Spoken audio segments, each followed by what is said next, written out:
말씀은 마태복음 19장 3절부터 9절까지입니다. 바리새인들이 예수께 나와 그를 시험하여 이르되 남자가 어떤 이유가 있으면 자기 아내를 버리는 것이 옳으니까? 예수께서 대답하여 이르시되 창세 이후에 남성과 여성을 창조하신 이가 그들을 지으시고 말씀하시기를 그러므로 남자가 그 부모를 떠나서 그의 아내에게 합하여 그 둘이 한 육체가 되어져야 할지니라 하신 것을 읽지 못하였느냐? 그런즉 더 이상 둘이 아니요 한 육체이니 그러므로 그 하나님이 짝지어 주신 것을 남자가 나누지 못할지니라 하시니 여짜오되 그러면 어찌하여 모세는 이혼 증서를 주어서 버리라 명하셨나이까? 예수께서 이르시되 모세가 너희 완악함 때문에 너희 아내 버림을 허락하였거니와 창세 이후에는 그렇지 아니하였느니라. 내가 너에게 말하노니 누구든지 음행한 이유 외에 자기 아내를 버리고 다른 데 장가드는 자는 간음함이니라. 오늘 말씀을 가지고 성경 오역에 가려진 예수님의 혼인 생각이라는 제목으로 말씀을 나누겠습니다. 어떤 사람을 좋아한다고 할 때 그 사람이 어떤 생각을 갖고 있을까? 이거를 생각해 보지 않겠습니까? 우리도 이 시간에 하나님은 과연 어떤 생각을 하고 계셨을까? 우리가 그 창세기에서 오늘 찾아보기를 원합니다. 창세기는 하나님을 읽어볼 수 있는 거리라고 볼 수 있습니다. 하나님의 자기의 모든 의지를 거기다가 담아놨거든요. 그 중에서 특별히 창세기 1장 31절, 창세기 1장 마지막 절은 아주 귀한 문장이 있습니다. 하나님이 지으신 그 모든 것을 보시기에 심히 좋았더라. 저녁이 되고 아침이 되니 이는 여섯째 날이냐. 하나님이 좋았더라는 말씀은 여러 번 했는데 심히 좋았더라. 여기에 처음 등장합니다. 도대체 하나님 무엇 때문에 좋아하셨을까? 여기 힌트가 있어요. 여섯째 날에 무슨 일이 일어났는지를. 여섯째 날에는 바로 인간을 창조하시고, 근데 그거로 끝난 게 아니라 창세기 2장과 창세기 5장 1절에 보면은 아담이 등장한 것을 알 수 있습니다. 아담이 지구상에 등장했다. 그럼 무슨 의미일까요? 근데 아담은 로마서 5장 14절에 보면 오실 자의 모형이라고 그랬습니다. 이제 앞으로 주님이 오실 텐데 그분이 오시는 모습, 그것이 바로 아담을 통해서 나타나는 것입니다. 그러니까 예수님이 오실 때 무슨 일이 벌어질까요? 하나님이 통치가 마무리됩니다. 어린 양의 혼이 이루어지죠. 그러니까 창세기 나오는 아담을 그냥 아담이라고 보는 것이 아니라 신랑이라고 볼 때 그 신분을 어떻게 맞이할까? 그것이 앞으로 예수님을 통해서 우리에게 다가올 현실이라는 것을 깨닫게 될 수가 있습니다. 하나님은 그것을 굉장히 기뻐하신다는 거예요. 그러니까 예수님이 신랑으로 오셔서 그의 아내와 결혼하시는 이것을 심히 좋아했다는 것을 아담을 통해서 창세기 1장 31절의 그 내용을 알 수 있습니다. 우리가 성경을 보는데 크게 오해하는 말씀이 창세기 나옵니다. 우리는 창조와 제조를 오해할 때가 많아요. 하나님의 가장 큰 특징은 무엇일까요? 하나님의 특징은 창조하시는 분입니다. 그건 하나님만이 할 수 없어요. 창조는 무엇일까요? 없는 데서 나오는 것이 창조입니다. 있는 것이. 재료가 필요 없는 거예요. 근데 제조는 무엇일까요? 제조는 재료가 있어야 돼. 그죠? 그러니까 만드신 거, 지으신 거, 이건 다 제조하는 겁니다. 근데 창조했다는 것은 없는 데서 있는 게. 그러니까 어떤 분들은 그래요. 히브리서의 말씀을 통해서 하나님은 말씀으로 이 세상을 창조하셨다. 이렇게 말하는데 그것은 잘못된 번역입니다. 하나님은 말씀이란 재료도 필요 없어요. 하나님이 생각하시는 동시에 나오는 것이 창조입니다. 그러니까 창세기 1장 1절에 하나님이 태초에 천지를 창조하셨는데 그때 어떤 재료가 나옵니까? 하나님의 생각을 하시면 그게 바로 현상으로 나오는 것이 창조입니다. 그래서 창조와 제조를 구분하는 것은 성경을 이해하는데 가장 지름길입니다. 그것을 구분하지 못하면 성경은 아무리 읽어도 무슨 뜻인지 모르는데 그 창조와 제조라는 단어가 오늘 말씀 중에도 나옵니다. 하나님은 먼저 인간을 창조하셨습니다. 우리는 아담이 최초의 인간이라고 그러는데요. 그렇지 않습니다. 성경에는 분명히 나와 있어요. 아담은 하나님이 재료를 가지고 손수 지으신 거고 창조가 아닙니다. 근데 아담 지기 전에 뭐가 있었습니까? 인간을 창조하신 일이 나타났습니다. 창세기 1장 27절에 하나님이 곧 하나님의 형상대로 인간을 창조하시되 남성과 여성을 창조하시니라. 최초의 인간은 바로 남성과 여성인데 여기는 뭘 돼 있어요? 하나님의 형상대로. 뭐가 빠졌습니까? 하나님의 모양은 없어요. 성경에서 하나님의 형상과 하나님의 모양은 똑같은 게 아닙니다. 하나님의 형상은 뭘까요? 창세기 9장 6절에 보면 하나님의 형상이 피라고 되어 있습니다. 피를 가진 것. 그러니까 최초의 인간이 피를 갖고 나왔죠. 피라는 것은 히브리어로 땀이라고 합니다. 땀. 근데 최초의 인간이니까 히브리어의 알파벳의 첫 번째 글자 알레 그거를 써가지고 첫 번째 피 그게 아담. 그래서 최초의 인간을 아담이라고 합니다. 그것은 우리 조상 아담과 글자로는 같아요. 그러나 바로 그것은 최초의 하나님의 형상을 가진 존재. 그래서 아담이라고 나오는데 그것은 남성과 여성, 남자와 여자가 아닙니다. 남성과 여성. 쉽게 말하면 수컷과 암컷을 창조했다. 이것이 바로 자카르와 네케바입니다. 우리가 생각하는 남자와 여자, 남편과 아내라는 말은 창세기 1장에는 나오지 않습니다. 창세기 2장에서 나옵니다. 우리 아담이 등장하자 아담을 남자, 남편, 그 여자를 아내 이렇게 부르는 말이 나오는 것이죠. 근데 인간을 창조하시고 그 인간에게는 어떤 사명을 주셨죠? 생육하고 번성해서 땅에 충만하고 짐승을 다스리라는 것입니다. 근데 우리 아담은 그렇게 안 하셨어요. 에덴 동산에 그걸 지키도록 명령하셨어요. 하여튼 일이 달라요. 근데 같은 날에 하나님의 모양대로 아담을 만드셨습니다. 그것이 창세기 2장 7절에 나옵니다. 여호와 하나님이 글개 티끌로 아담을 빚으시고 생명의 영을 그 코에 불어넣으시니 아담이 산 혼이 되니라. 이 아담은 왜 이름이 아담일까요? 그것을 글개 티끌로 만들었기 때문에 흙을 히브리어는 아다마라고 합니다. 아다마를 가지고 만든 존재이기 때문에 아담이라는 이름이 주어졌습니다. 그죠? 창조된 인간은 피가 있기 때문에 아담이라고 이름 되었지만은 우리 조상 아담은 아다마에서 티끌을 모아서 거기다가 뭘 집어넣었어요? 생명의 영을 집어넣어서 산혼, 생명체를 만드신 것입니다. 다른 생명체는 거기에 하나님의 영이 안 들어갔는데 그 영은 뇌샤마라고 합니다. 그죠? 히브리어에는 영이라는 단어가 두 종류가 있습니다. 뇌샤마가 있고 루아흐라는 것이 있습니다. 루아흐는 굉장히 많이 나오는 단어예요. 근데 뇌샤마라는 것은 몇 번 안 나옵니다. 뇌샤마가 나오는 것은 바로 여기에 나오고 잠언 20장 27절에 거기에 나오죠. 사람의 영은 뇌샤마는 여호와의 등불이라 사람의 깊은 속을 살피느니라. 우리 뇌샤마가 있기 때문에 하나님의 영 성령이 들어오셔서 뇌샤마에 앉아서 우리 속을 비춰주신다는 거예요. 우리가 거듭나게 되면 그게 바로 등잔대가 되는 것입니다. 그 등잔대에 등불이 비춰지시는 그 장면이 나오지 않습니까? 그리고 또 마지막에 어디 나올까요? 뇌샤마는 시편 150편 맨 마지막 6절에 나옵니다. 호흡이 있는 자마다 여호와를 찬양할지니라 이렇게 번역되는데 그 호흡이 사실 뇌샤마입니다. 영이 있는 자는 영이 살아난 자는 하나님을 높이고 찬송하고 하나님을 자랑할지니라. 그래서 뇌샤마는 그렇게 중요한 곳에서만 쓰입니다. 하여튼 뇌샤마가 뭘까요? 그게 하나님의 모양입니다. 그걸 어떻게 알 수 있을까요? 창세기 5장 1절에 그게 나와 있습니다. 5장 1절 하반절에 보면 하나님이 인간을 창조하신 날에 암컷과 수컷을 창조하신 날에 같은 날이죠. 하나님의 모양대로 아담을 지으시되. 그러니까 아담은 어떻게 지어졌냐면 흙의 티끌로 지어졌는데 거기다가 영을 집어넣은 것을 창세기 5장 1절에서는 하나님의 모양대로, 그러니까 아담 속에 들어있던 뇌샤마는 하나님의 모양이라는 것을 알 수 있습니다. 그러니까 아담은 뭐가 있죠? 물론 피가 있으니까 하나님의 형상도 있습니다. 그다음에 아담에 뭐가 있죠? 하나님의 모양, 영이 있으니까 이 형상과 모양을 다 갖고 있는 존재가 우리 조상 아담입니다. 하나님은 원래부터 그렇게 만드실 계획이 있으셨어요. 그것이 창세기 1장 26절에 우리 형상을 따라 우리의 모양대로 아담을 만들자라는 계획을 발표하십니다. 근데 만들기 위해서는 첫째 재료가 있어야 되잖아요. 창조가 이루어져야 됩니다. 그죠? 그래서 인간을 창조하시고 그걸 가지고 이제 하나님 모양대로 만드신 것이 우리 조상 아담인 것입니다.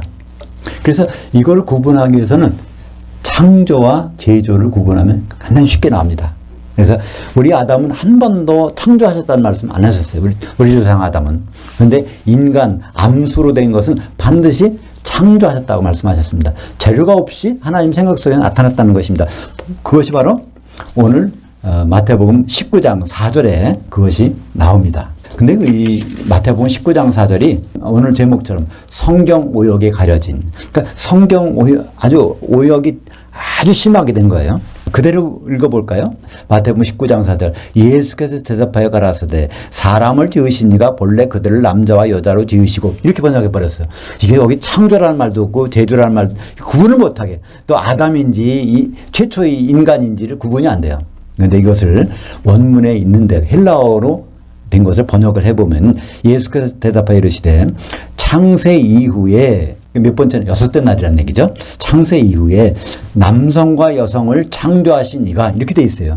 아르렌과 뗄리스, 그러니까 수컷과 암컷을 한 쌍으로 창조하신 이가, 여기 창조라는 단어가 크티조라는 건 창조입니다. 그들을, 이 그들은 누굴까요? 오늘 본문은요, 마태복음 19장 3절부터 시작합니다.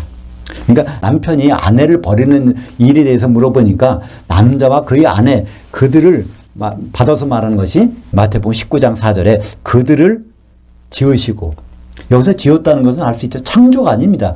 창조한 인간이 아니라 지으셨다는 거야. 지은 게 누굴까요? 바로 아담과 하와를 지은 것. 그래서 우리는 다 지은 후손들입니다. 아담도 지어졌고 그의 아내도 지어졌습니다. 인간은 동시에 남성과 여성이 한꺼번에 창조됐어요. 근데 우리 조상 아담은 먼저 지어지고, 그 다음에 시간이 지나가지고 아담에서의 갈빗뼈를 뽑아가지고 그 피로 해서 그 아내를 만드신 장면이 어디 나오죠? 창세기 2장 22절이 나옵니다. 여호와 하나님이 그 아담에게서 취하신 그 갈빗대로 여자를 만드시고, 여자를 창조하시고 아니에요. 여자를 만드시고, 아담을 창조하시고 아니고 아담을 만드시고, 그러나 인간을 창조하시고, 이것이 구분되는 것입니다. 그녀를 아담에게 이끌어 오시니. 근데 이 가운데 어떤 일이 있을까요? 하나님은 아담을 지구상에 탁 흙으로 빚어서 아담을 만들어 놓은 다음에 그것이 끝이 아니에요. 아담은 뭐가 필요할까요? 창세기 2장 18절 나옵니다. 여호와 하나님이 이르시되 아담이 혼자 사는 것이 선하지 아니하니 내가 그를 위하여 돕는 배필을 지으리라 하시니라. 돕는 배필을 창조하리라? 아니요, 지으리라. 그러니까 아담도 흙의 티끌로 빚었고, 또 그의 아내도 그 아담, 흙의 티끌로 빚어진 아담을 가지고 또 지으신 겁니다. 다 이거를 히브리 말로 아싸라고 그래요. 재료를 가지고 만드는 건 아싸, 창조하는 것은 빠라. 그러니까 이 동사가 빠라냐 아싸냐, 창조냐 제조냐, 또 헬라어로는요 크티조냐 포이에오냐, 창조냐 제조냐, 이거를 성경에서는 확연히 구분해서 반드시 설명합니다. 근데 이것을 구분 안 하면 하나님이 세상을 6일 동안에 창조하셨다, 그 6일 동안에 창조하신 게 아닙니다. 6일 동안에 만드신 거예요. 그것은 빠라가 아니라 아싸입니다. 출애굽기 20장 11절에 보면 여섯 동안 하나님이 바다와 하늘과 거기가 있는 것들을 아싸하셨다, 만드셨다. 6일 동안 하신 일은 그건 아싸합니다. 언제 창조하셨죠? 태초에 하나님은 천지를 창조하시나. 창세기 1장 1절에 빠라였는데 그것이 바로 땅이 혼돈하고 공허하게 되어버렸으니까 그것을 엿새 동안에 걸쳐서 다 회복시키시는 장면이 6일 동안 하신 일이고, 그거 하신 다음에 맨 마지막에 드디어 아담이 등장하시니까 하나님이 안식하셨다는 말이 나옵니다. 하나님 목표가 달성된 거예요. 아담이 등장하면 하나님 목표가 달성됩니다. 앞으로 예수님이 오시면 하나님 목표가 달성됩니다. 왜냐하면 혼 준비가 다 됐으니까 오시니까, 그죠? 예수님이 아직 안 오실까요? 혼 준비가 안 돼 있어. 누구에게?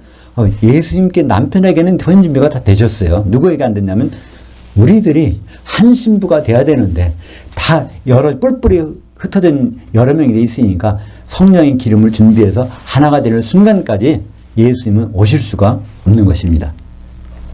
그래서 창세기 2장 24절에 놀라운 여호와 하나님이 선언이 나옵니다.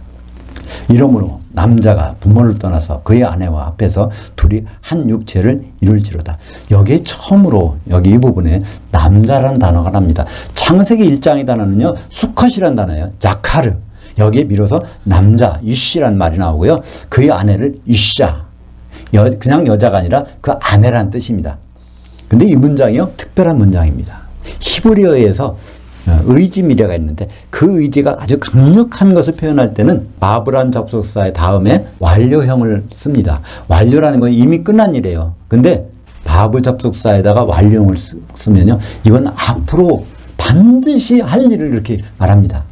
그게 과거, 그러니까 완료가 아니라 앞으로 미래 완료할 것을 선언하는 것인데, 거기에 남자가 부모를 떠나 그의 아내 앞에서 둘이 한 육체가 이룰지로다, 육체를 이룰지로다 하는 것이 베하이우, 그러니까 바브적 소수사 베에다가 하야라는 동사에 되게 하다, 그거의 완료형을 써버렸습니다. 베하이우, 이것이 바로 하나님은 무슨 일이 있어도 앞으로 남자가 부모를 떠나게 해서 그의 아내와 합해서 한 몸이 되는 이능한 이것만은 반드시 하겠다는 것이 하나님의 통치 이념입니다. 하나님이 아버지가 통치가 끝날 때는 이 일이 이루어지는 거예요. 이것이 창세기에서 선언이 되고 이것이 어디 가서 맞춰집니까? 그것이 바로 에베소에서 한 번 더 나옵니다. 그죠? 에베소 5장 31절과 32절. 이러므로 남자가 부모를 떠나 그의 아내와 앞에서 그 둘이 한 육체가 되어져야 할지니, 이것은 하나님이 그렇게 반드시 하셔야 될 텐데, 그 뜻입니다. 이 비밀이 크도다. 나는 그리스도를 향하여와 교회를 향하여에 대해서 말하노라. 중요한 전치사가 있습니다. 그리스도를 향하여와 교회를 향하여. 남자와 그의 아내가 결혼한다고 그러는데 그 결혼이 바로 그리스도를 향하여와 교회를 향하여. 그래서 에이스라는 전치사는 향하여라고 번역했는데, 이 에이스라는 전치사는 목적지가 있습니다. 그리스도와 교회가 그냥 결혼할 수 없는 거예요. 어떻게? 그리스도가 무엇을 향하여 된다는 얘기예요. 교회가 무엇을 향하여 간다는 얘기입니다. 그리스도는 점점 어떤 신분을 향하여 달려갑니까? 그리스도는 독생자 되셨다가 맏아들 되셨다가 또 하늘에 오르셨다가 다시 오실 때는 결국 신랑으로, 어린 양 신랑이 되십니다. 그리고 교회는 뭐가 됩니까? 결국은 그 어린 양이 아내가 되는 것이. 어떻게 아내가 되죠? 교회는 성령으로, 성령의 기름으로 한 몸이 되어서 바로 결혼하게 되는 것입니다. 그래서 이것이 성경에서 가장 귀한 비밀이에요. 그리스도를 향하여, 교회를 향하여. 그러니까 그리스도는 그냥 있으면 안 됩니다. 교회도 그냥 머물러 있으면 안 돼요. 여러 성도들이 있다고 그건 아닙니다. 교회 안에는 하나님의 자녀들이 많이 있어요. 그것으로 끝나면은 하나님의 통치가 이루어질 수가 없는 것입니다. 그러니까 우리는 여기서 한 가지 사실을 발견합니다. 뭐죠? 예수님의 혼인을 위해서는 교회가 반드시 있어야 되겠구나. 그러니까 예수님이 2000전에 오신 이유가 뭘까요? 교회 때문에 오셨어요. 많은 사람들이 죄 졌으니까 죄를 해결해 주시려고, 하나님 자녀 삼아 주시려고. 그것은 부분적인 일이에요. 예수님의 근본적인 목적은 교회를 마련하기 위해서 오신 거예요. 그러니까 교회가 준비가 되는 순간에 예수님이 가시잖아요. 그죠? 교회는 언제 마련되어일까요? 사도행전 20장 28절. 여러분은 자기를 위하여 또는 온 양떼를 위하여 삼가라. 성령이 그들 가운데 여러분을 감독돌로 삼고 그 하나님이 자기 피로 사신 교회를 목양하게 하셨느니라. 그 하나님, 이게 단수입니다. 그 하나님은 성부 하나님도 아니고 성령 하나님도 아니에요. 성자 하나님, 성자 하나님께서 자기 피로 사신 교회. 십자가에서 그분이 피 흘린 것은 교회를 사시기 위해서. 그러니까 교회 사신 다음에는 그 목적이 달성됐어. 그러니까 그분은 가시는 것입니다. 그런데 교회는 그대로 남아있으면 될까요? 교회를 향하여라는 말이 있지 않습니까? 교회는 결국은 어린 양의 신부. 교회에는 여러 구성원들이 있습니다. 성도들이 많이 있어요. 근데 여러 성도들이 있으면 결혼을 못 합니다. 한 몸이 될 때 결혼식이 이루어지는 것이죠. 그래서 교회는요, 결국 어떤 일을 하고 있어야 됩니까? 교회 성도들은 풀을 먹어야 돼요. 목양, 여기서 보면은 에베소 교회 장로들을 불러다 놓고 그 성도들, 성도들을 양떼라고 그랬어요. 양떼들에게 먹을 것을 주라는 얘기입니다. 목양하라는 얘기예요. 그러니까 우리 성도들은 지금은 뭘 먹고 있어야 돼. 뭘 먹고 있어야 될까요? 풀을 먹어야 돼요. 그 풀은 누구의 풀인가요? 사도들을 통해서, 목사를 통해서 준 이 풀을 먹어야 되는 겁니다. 쉽게 말해서 신약 성경의 내용들을 많이 먹으면 장성한 양이 돼요. 잘 먹으면. 근데 이걸 먹다가 잘못 먹으면요, 새끼 염사가 돼버립니다. 예수님은 요한복음에서 사도의 대표인 베드로에게 무엇을 하시고 승천하셨죠? 마지막에 베드로를 불러다 놓고 내가 나를 사랑하느냐, 내가 나를 사랑하느냐, 내가 나를 사랑하느냐 3번 부르시고 그 다음에 그때마다 말씀하신 것이 있습니다. 그것이 바로 15절에 내 어린 양을 먹이라, 16절에 내 장사한 양들을 목양하라, 17절에 내 장사한 양들을 먹이라. 그러니까 처음에는 뭐로 시작해요? 어린 양. 우리는 다 거듭나는 순간에 어린 양입니다. 근데 거기에 머물러 있으면 안 돼요. 우리는 다 프로바톤 거기까지 장성한 양까지 가야 되는 것입니다. 이것은 누구에게 말씀한 건가요? 예수님이 사도들에게 말씀하신 거예요. 우리는 무슨 입장이 될까요? 우리는 어린 양에 출발해서 그 꼴을 먹으면서 결국은 장성한 양, 프로바톤까지 가야 예수님 앞에 설 수 있는 것입니다. 근데 사실은 그렇지 못해요. 예수님이 이제 마태복음 25장에 양과 염소에 비유해서 예수님이 오셨을 때 거기에 프로바톤만 있는 게 아니라 프로바톤은 거의 안 보여. 어떻게 보여요? 다 새끼 염소들만 있는 가운데서 프로바톤이 간간히 나온다는 것을 알 수 있습니다. 그러니까 우리는 참 우리의 미래를 보면 이렇게 안심할 수가 없어요. 수많은 교회가 있고 수많은 성도들이 있지만 그 성도들이 다 예수님 앞에 서는데 그 중에서 대부분 새끼 염소를 보인다는 것입니다. 그 중에서 장성한 양들을 골라내는 거예요. 누가 장성한 양이 됩니까? 사도들의 말을 듣는 사람. 그죠? 베드로가 사도로서 명령을 주셨잖아요. 사도가 주는 말. 그것이 바로 신약 성경이죠. 근데 사도들은 도대체 무엇일까요? 누구길래? 사도들은 한마디로 중매쟁입니다. 고린도후서 11장 2절에 사도들을 중매쟁이로 세우셨다는 거예요. 그러니까 우리는 사도들의 중매의 말을 잘 먹고 그걸 잘 먹으면 결국 장성한 양, 프로바톤이 될 것입니다. 근데 그걸 무시하면 새끼 염소들이 되는 것입니다. 주님은 재림 때 신랑으로 오시는데 분명히. 근데 혼인에 앞서서 무엇이 필요할까요? 신부실에서 신부를 만든 일이 필요하십니다. 그래서 심판하십니다.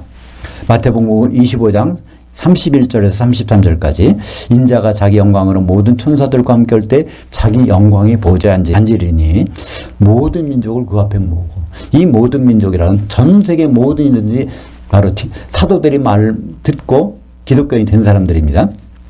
각각 구분하기를 목자가 새끼 염소들 중에서 장성한 양을 구분한 것 같이 하여. 그래서 결과는 어떻게 되죠? 그들은 영벌에, 그 의인들은 영생에. 그러니까 프로바톤들은 영생, 천년왕국의 삶에 들어가지만 새끼 염소들은 바로 영벌에, 천년 지옥에 들어간다는, 우리는 아주 그 어마어마한 위기 상황을 앞두고 있는 거예요. 기독교인이 되는 순간부터 우리는 이 상황이 있습니다. 영벌인지 영생인지를 구분되는 것이 있어요. 많은 사람들이 예수 믿으면 천국 가고 안 믿으면 지옥 간다. 그거는 성경에 없는 얘기입니다.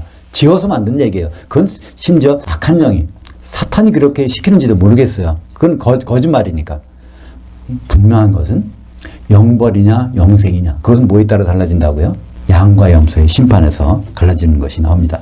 그 심판 기준이 바로 마태복음 25장 40절에 있습니다. 한번 볼까요?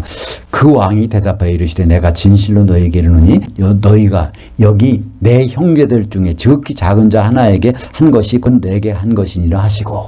이전에 이제 여러 말씀이 있었죠. 예수님 그 양들에게, 장성한 양들에게 말했어요. 너희들이 내가 배고플 땐 먹을 걸 주었고, 목마를 때 마실 것을 주었고, 내가 헐벗었을 때 옷을 입혀 주었고, 아플 때 나를 돌보아 주었고, 감옥에 갔을 때는 면해 주었다. 우리가 주님을 그렇게 한 적이, 주님에 대해서 그렇게 한 적이 없는데요. 양들에 있는 데서 그렇게 얘기합니다. 예수님 그때 한 말이 바로 이 말씀입니다.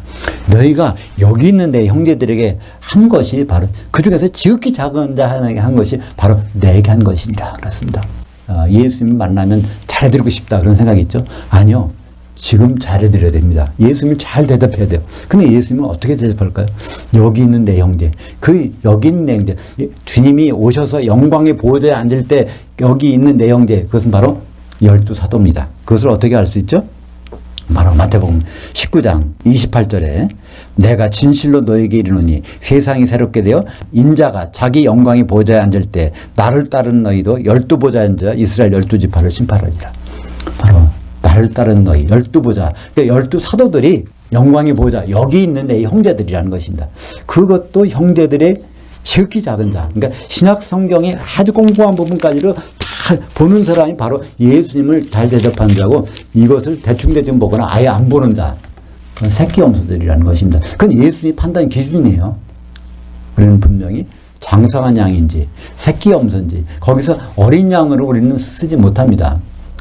시간이 지났잖아요.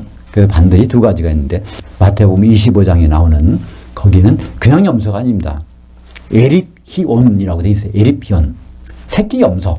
그리고 프로바톤이라고 돼 있어요. 장성한 양. 우리는 사도들의 말, 신약 성경의 꽁꽁한 부분까지라도 자세히 읽어본 사람은 바로 장성한 양으로 인정하시겠다는 것이고, 그렇지 않은 사람들은 새끼엄석어가 될 수밖에 없습니다. 주님의 판단 기준이 그렇습니다.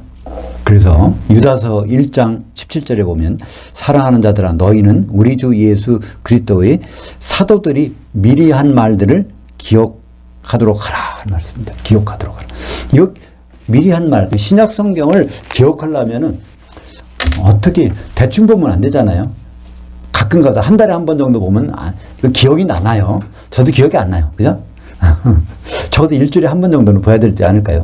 근데 그것도 대충 보면 안 되고 아주 지극히 작은 부분 하나까지라도 꼼꼼히 보는 사람이 바로 새끼엄사가 되지 않는다는 것입니다. 우리 교회의 성도들은 사도들의 터위에 기초석이 세워져 있는 사람들입니다. 에베소서 2장 20절 상반절에 보면 너희는 사도들 곧 선지자들의 기초석 위에 세우심을 입은 자들이라. 우리가 교회가 마지막으로 어린 양의 신부가 되면 그게 요한계시록에서 뭐로 부르죠? 새 예루살렘 성이 됩니다. 그죠? 새 예루살렘 성의 밑에 기초를 받추고 있는 것이 12기초석이 있는데 요한계시록 21장 14절에 보면 그 성의 성벽의 밑에는 12기초석이 있는데 그 12기초석에는 어린 양의 12사도의 12이름들이 있더라. 우리가 디디고 있는 것은 구약 성경도 아니고 다른 책도 아닙니다. 신약 성경 그거에 꼼꼼하게 돼 있는 부분까지 다 따져서 제대로 돼야 되는 거예요. 근데 우리는 좀 안타깝게도 우리는 신약 성경을 암송하더라도 소용없어요. 왜 소용이 없을까요? 이렇게 오역으로 된 게 너무나 많아. 오늘도 보면 마태복음 19장 4절에 바로 예수께서 대답하여 이르시되 사람을 지으시니가 본래 그들을 남자와 여자로 지으시고, 이렇게 된 건 이건 엉터리 번역이거든요. 이렇게 된 일이 없는데 이것이 막 바뀌었어. 이상하게 돼가지고. 그러니까 아담 이전에 그 창조된 인간도 없어지고, 아담이 무엇 때문에 그 혼인을 하는지도 모르고, 이렇게 번역된 걸 가지고 오면 우리가 새끼엄수밖에 될 수가 없어요. 우리는 첫 번째로 신약 성경을 잘 봐야 되지만 그것도 제대로 꼼꼼히 작은 부분까지라도 그렇게 해야 비로소 우리는 중매쟁이의 매뉴얼을 읽어볼 수 있는 것입니다. 그러니까 신약 성경은 결혼 매뉴얼이에요.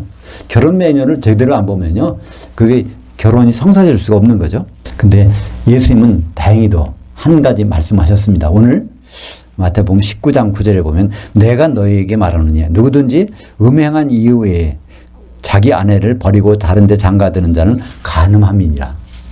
이게 무슨 말씀일까요? 남자는 음행한 거 빼놓고는 절대로 아내를 버리지 않겠다는 거예요. 결혼을 꼭 하겠다는 것입니다. 무슨 말이냐면 예수님의 입장을 얘기한 것입니다. 예수님은 뭘 원하세요? 음행만 안 했다면 내가 받아줄게, 그런 뜻입니다. 음행만 안 했다면. 그러니까 예수님께는 음행이 가장 큰 죄예요. 음행하면 지옥에 가는 거고, 음행을 안 하면 그분의 혼잔치에 들어가는 겁니다. 음행만은 제발 좀 피해달라는 것이죠.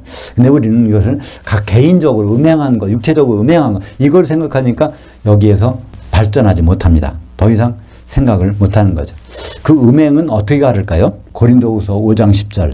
이는 우리가 다 반드시 그리스도 심판 내 앞에 나타나게 되어 각각 선악간에 그 몸 교회를 통해서 행한 것을 따라 받으려 함이라.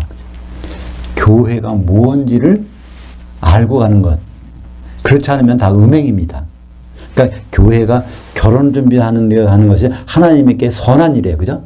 교회가 결혼 준비 안 하는데 하는 것은 하나님께 악한 일이에요. 선악간에 심판하신다 그러는데 하나님의 선악, 그 기준은 창세기 2장 18절 있지 않습니까?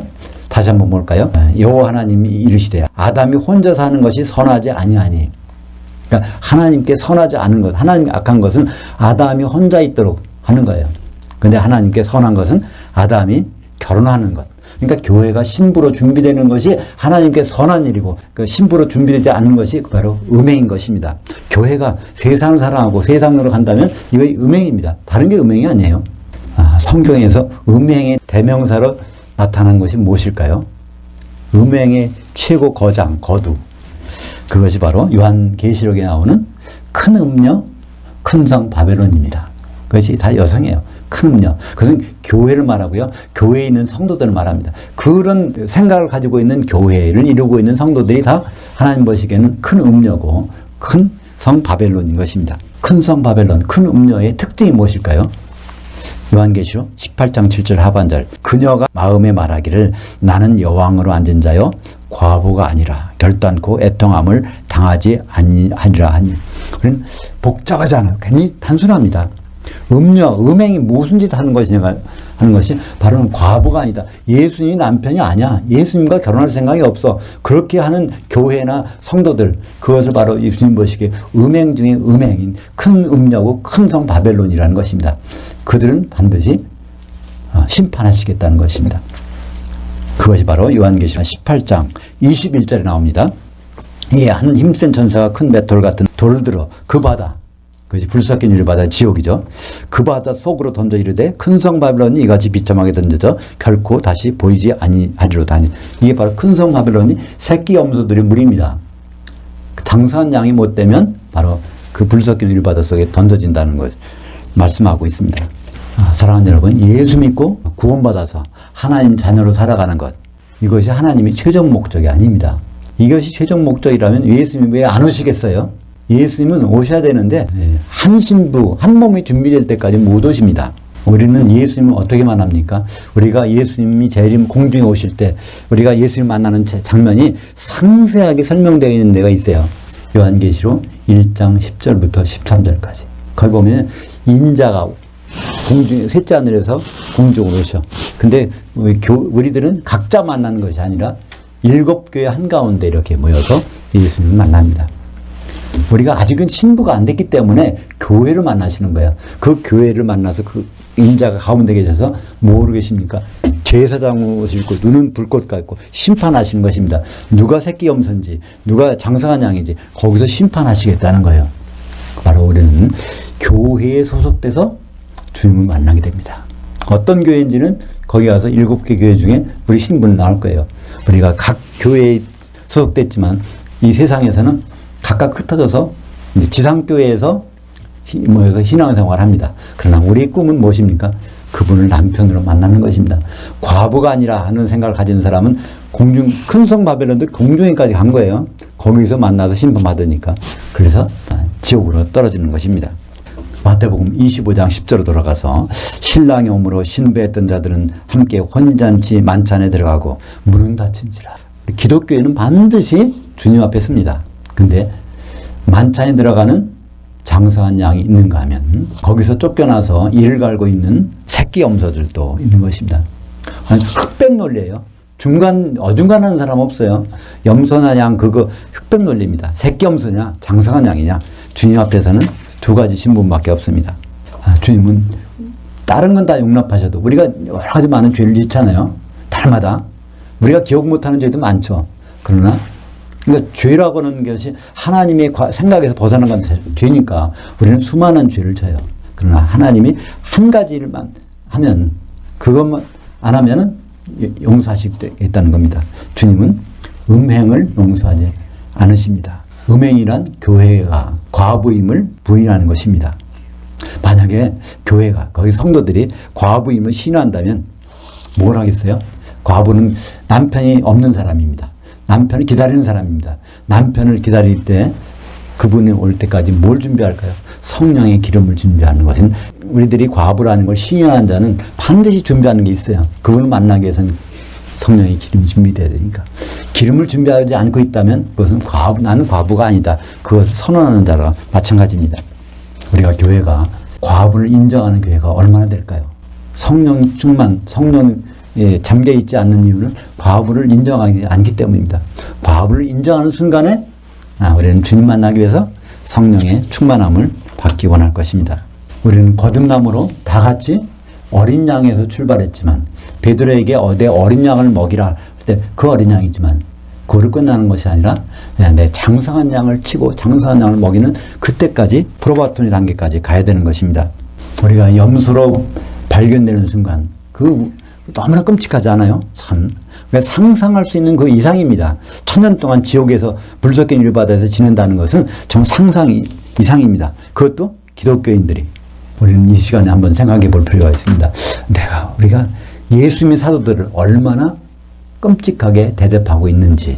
예수님의 사도들은 지금 볼 수는 없지만 예수님이 사도들이 중매쟁이로서 남겨놓은 글은 있습니다. 그것을 얼마나 자주 보는지에 따라서 얼마나 꼴을 열심히 먹고 있는지 그것이 장수한 분량으로 나타나게 될 것입니다.